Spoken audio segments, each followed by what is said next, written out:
Hello guys, this is Michiko, and I'm going to be attempting to clear done 10 over here and getting the 3 stars. So in a previous Paradigm Reboot livestream where I hunted down the 6 most top challenge courses that are in here, I did a pretty good job on sight reading the charts that are in here, including Viyella's Melancholy. But unfortunately, it was during Viyella's Melancholy that my phone had a frame skip and had decreased my HP below 60%, hence why I only have 2 stars. So in this run, hopefully I'll be able to get 3 stars and get a much better score on all of these songs, charts specifically. And future Michi will be commentating about my progress throughout this course because I'm not going to be talking. So I'll be handing it off to future Michi. Hey guys, future Michi over here. And before we do start, let's pause the video for a bit here. Unfortunately, this run where I did the intro unfortunately failed because when I started on Secret Maneuvers, the second song on this course, a terrible frame skip happened that just decreased the challenge gauge to below 60%. So I had to retry it all over again. Okay, now let's just go into the actual run. Alright, good. Now we are actually starting off with our first massive 16 called Kimi to boku he no葬送歌, aka Funeral Song for You and Me. And surprisingly, this song is kind of old. I have no idea what you guys' perspective of how old a song is, but this song being from Boku 2015, it being 9 years old at this point, is pretty old. And even from checking on various wiki sources, apparently it is a 16.2, so it's not a completely flat like 16.0. So there is still an element of difficulty from patterning, most likely. Oh, and also these holds though. I do kind of low-key love these holds. Just following with the main melody of the song. But there is one distinction that makes this fairly obviously a BMS song, and that is with these DJ's scratch table mixing over here. But other than that, this is a fairly good 16 to start off. And the song is in Objectless Journey, so you guys can also unlock it if you get high enough of a exploration level, I guess. But at the point where I was doing all the courses and doing these side reads and replays for a little bit, I haven't even touched the massive chart yet, so this technically counts as like my 3rd or 4th play. And yeah, did kind of messed up a little bit where I lost a combo like 200 combos ago, but at this point we should just be good for maintaining the gauge. It's pretty old in terms of the song's addition to the game as well, it being from 1.0 maybe? Yeah, it is from 1.0. Back when the game first released, 2022, December. Yeah. Other than that, I literally don't have any other things that I wanted to add onto the chart playing experience other than a fairly botched ending over there. So let's see how I react.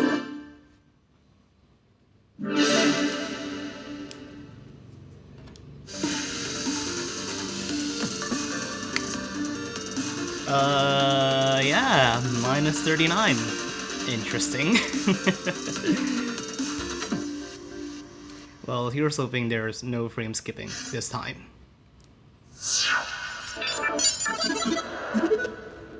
I sure do hope there is no frame skipping in here. There actually is, and I might just need to point that out quite a little bit while we get into the intro. This will be our first genuine frame skip, but fortunately it doesn't really mess this run up fairly bad. It kind of tick on the nerves a little bit. Yeah, there we go.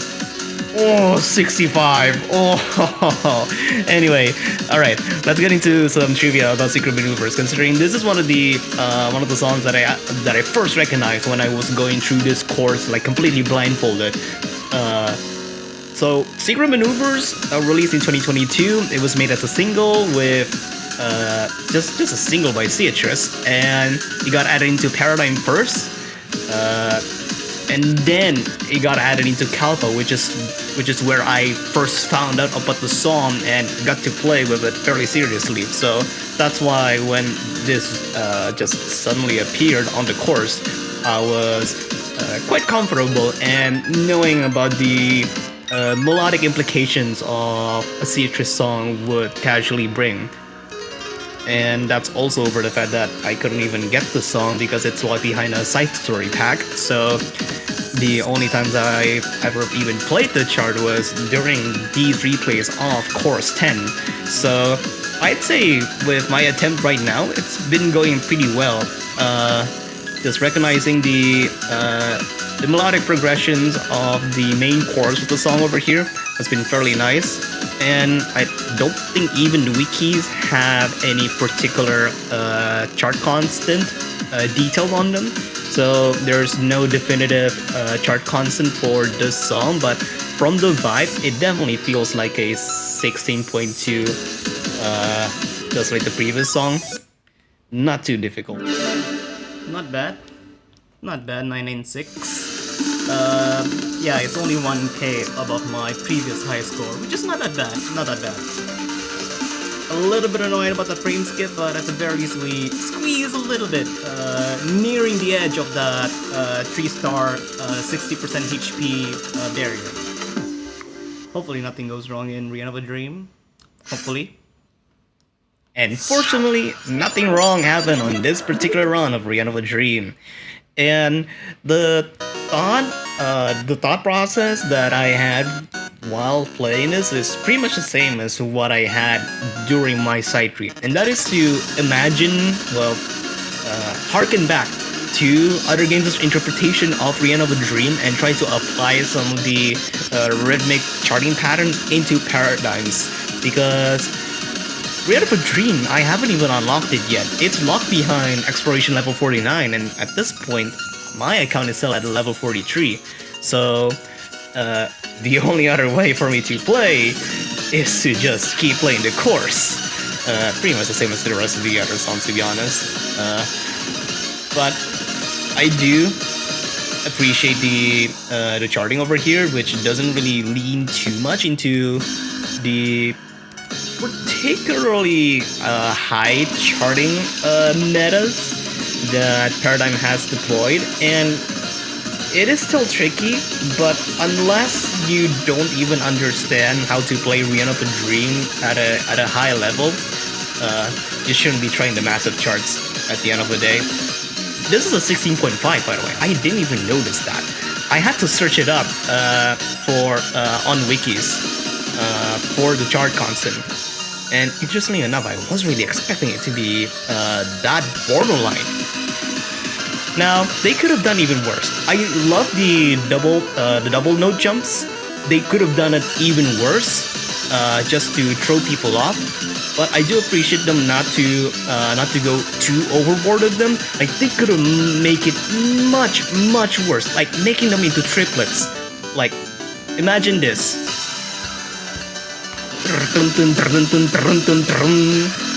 They could have made that even worse, but they didn't. So, I'm kind of thankful for that. And now it's time for the end kill, which I did kind of drop the gauge a little bit. It's a pretty sloppy ending, but at the very least, the gauge still survives. Alright, now I need to save my breath as well in preparation for the next song.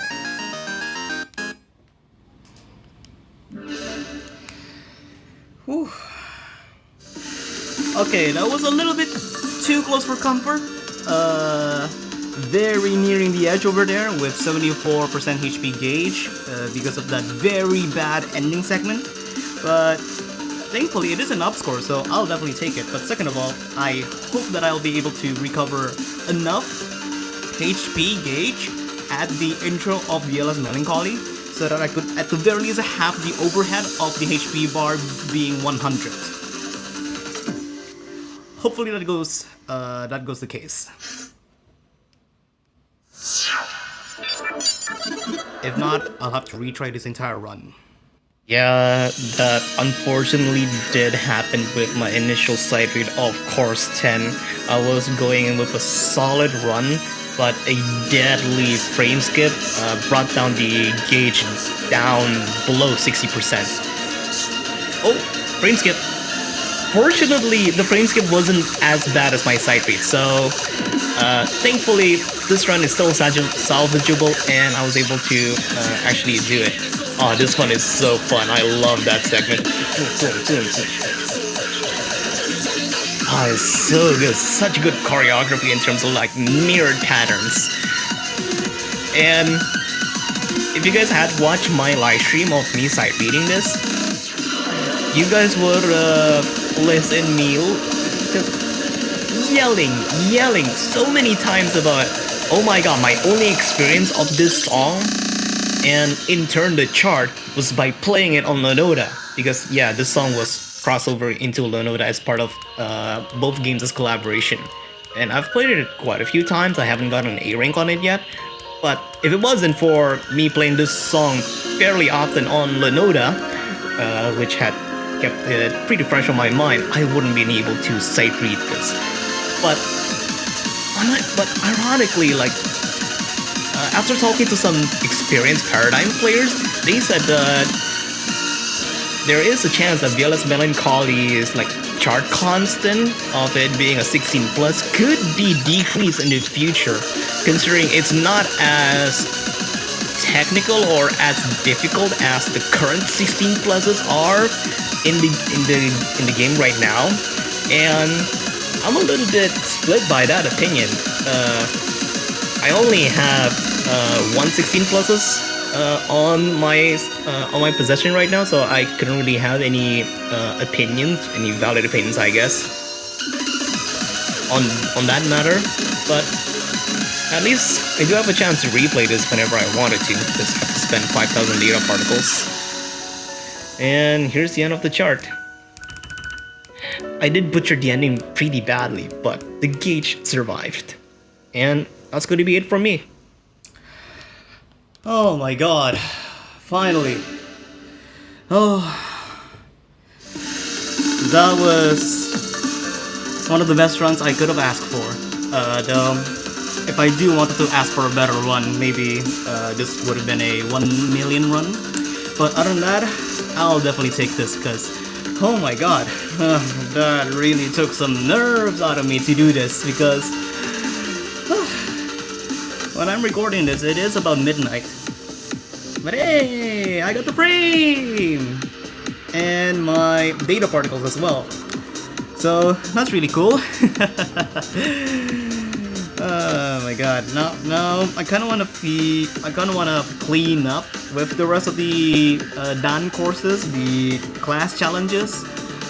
But other than that, I feel like I've already done one of the more difficult parts of Paradigm Reboot until I am in a better monetary position to purchase more side story packs to continue level up and to unlock more 16 plus massives.